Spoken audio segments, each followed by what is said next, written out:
On tombe amoureux très facilement, nous les hommes. J'ai l'impression que nous les hommes, on peut être piqué beaucoup plus facilement. Et que par contre, une fois qu'on est piqué, on peut se détacher plus vite. Alors que vous, c'est vraiment en mode, vous mettez quand même plus de temps. Je suis complètement Et d'accord une fois avec que toi. vous êtes dedans, par contre... C'est mort, on est dedans. Mais on peut pas partir. Et j'ai l'impression on peut pas. Alors que nous, si, mais il faut faire un gros travail. Ouais. Je suis d'accord. Oui. Moi, en fait, parce que je pense que... On a un défaut, une qualité, j'en sais rien, mais en tout cas, on a une qualité à se protéger plus que vous.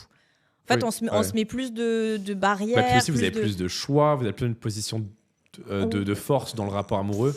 Ouais, mais enfin, si tu regardes la société d'aujourd'hui, genre, en tant que femme, t'as toujours un peu le désavantage. Genre, tu te dis tout le temps, il va me tromper, il va me prendre pour une conne, ceci, cela, parce que t'as des expériences passées avec tout ce que t'entends.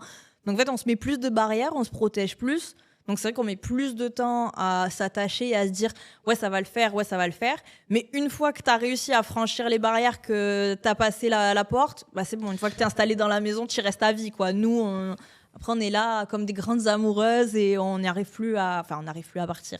Si, quand il faut, on y arrive quand même, mais c'est beaucoup plus dur. On va tolérer, accepter beaucoup plus de choses et faire beaucoup plus d'efforts pour que ça fonctionne. Alors que vous, vous allez juste dire « c'est bon, j'en ai marre, je me casse ». Quoi. Ouais, et j'ai l'impression que le mec, il est très très amoureux, surtout plus au début. Oui. Alors que la meuf, en fait, l'amour vient plus avec le temps derrière. En fait, vous, une fois que c'est acquis, vous êtes plus dans la séduction. Enfin, après, je fais une généralité, mais en général, les hommes, quand c'est acquis, ils sont plus dans la séduction ou quoi. C'est bon, c'est acquis. Et donc, on se sent un peu délaissé et tout. Et c'est pour ça qu'on a l'impression qu'on devient la plus amoureuse des deux. Nous, on est tout le temps là, les petites attentions, le truc, le si. Moi, j'ai une théorie là-dessus. Vas-y. Mais une vraie théorie. Hein. Ah, vas-y. J'en parle souvent. Et on va voir si tu peux faire un livre. Je pense... Mais oui, je vais faire un livre. En tout cas, au pire, il ne se vendra pas, mais je vais faire un livre. J'en parlerai dans mon livre. Mais plus sérieusement, je pense que nous, les mecs, on cherche soit une excellente personnage principal, soit une excellente personnage secondaire. Je m'explique.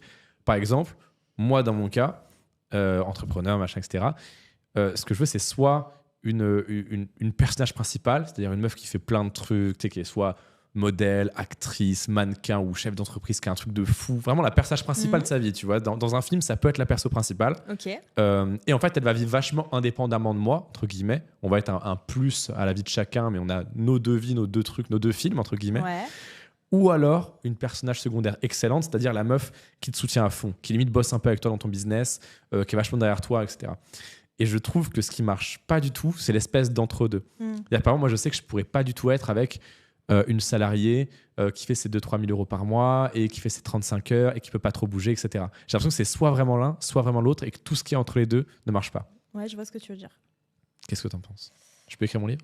Tu peux écrire ton livre. Faut que t'étayes un peu le truc. Bien sûr. Mais c'est un début, les gars. C'est un début. Ouais, tu peux écrire.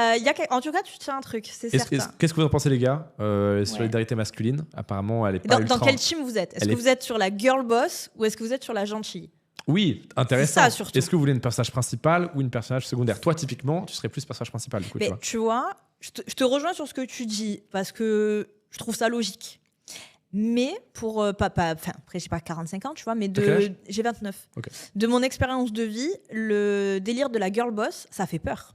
Il y a des hommes, alors pas tous, encore une fois, je généralise pas, mais il y a des hommes qui se sentent pas capables d'assumer. Alors attention, c'est aussi pour ça que j'ai mis mon exemple, c'est parce que je pense que tu fais partie des personnages principaux déjà. En tout cas, j'aspire, oui, enfin, je fais tout pour. Mais ce que je veux dire, c'est qu'effectivement, mon théorème de séduction, en fait, s'applique que lorsque tu as une bonne situation. J'aime beaucoup l'expression. Théorème de séduction, j'aime beaucoup l'expression. C'est un peu ça, c'est que ça s'applique que dès lors que toi, en tant que mec, tu as une bonne situation. Ouais. Parce qu'en fait, effectivement, un mec, entre guillemets, lambda, qui n'a pas trop de situation, qui n'est pas très très beau, qui n'est pas très très charismatique, qui n'a pas vraiment de statut, qui n'a pas des finances de fou, en fait, s'il est avec l'espèce de girl boss qui réussit vraiment beaucoup, il va très vite se sentir écrasé et socialement, ça ne tient jamais. Après, le profil que tu viens de définir, s'il arrive à être avec une girl boss, chapeau. Ça dépend parce qu'il peut filouter en étant assez beau et en étant là au bon moment. Tu vois, c'est le sniper. Il y a des techniques de séduction. Mais... T'as des mecs, ils font les snipers. Ça fait 3 ans qu'ils sont là, depuis la maternelle. Tu vois. Et puis ils attendent. Ouais, non, mais parce que quand t'arrives au standing, entre guillemets, de girl boss, tu cherches pas d'un mec qui soit beau. Enfin, ça devient secondaire, en fait. Qu'est-ce que tu cherches chez un mec, toi ? Imaginons ton copain n'existe pas, évidemment. qu'est-ce qui va t'attirer? Parce que toi, du coup, tu peux être apparenté à la girl boss dont on parle dans cette discussion. Qu'est-ce que tu vas regarder chez un mec? Parce que tu dis, on n'attend pas forcément du mec qui soit beau, Ouais. en fait. Ça, c'est vrai. Ce que moi je recherche chez un mec, c'est un mec qui va m'apporter, qui va m'enrichir.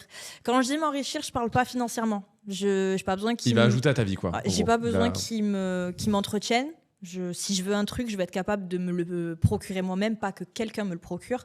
Mais par contre, j'ai besoin qu'il m'enrichisse. C'est-à-dire que si émotionnellement, tu m'apportes pas quelque chose, tu me soutiens pas. En fait, si tu fais pas mieux que ce que je fais seule, tu me sers à rien, en fait. Si tu sais pas m'aimer mieux que je ne m'aime moi-même, si tu sais pas me soutenir plus que ce que je me soutiens, si tu me respectes pas plus que ce que je me respecte, bah, tu me sers pas. Oui, il y a aucun plus. T'es pas un net positif, quoi. C'est ça. Donc, soit tu m'apportes du plus, soit tu t'en vas. Enfin, j'ai pas d'enfant, c'est pas pour m'enfader un à la maison où je dois lui gérer ses repas, sa confiance en lui. Non, tu vois. Oui, tu veux pas d'un garçon princesse. Mais je veux pas d'un enfant, je veux pas d'un homme enfant, je veux pas être une maman. Et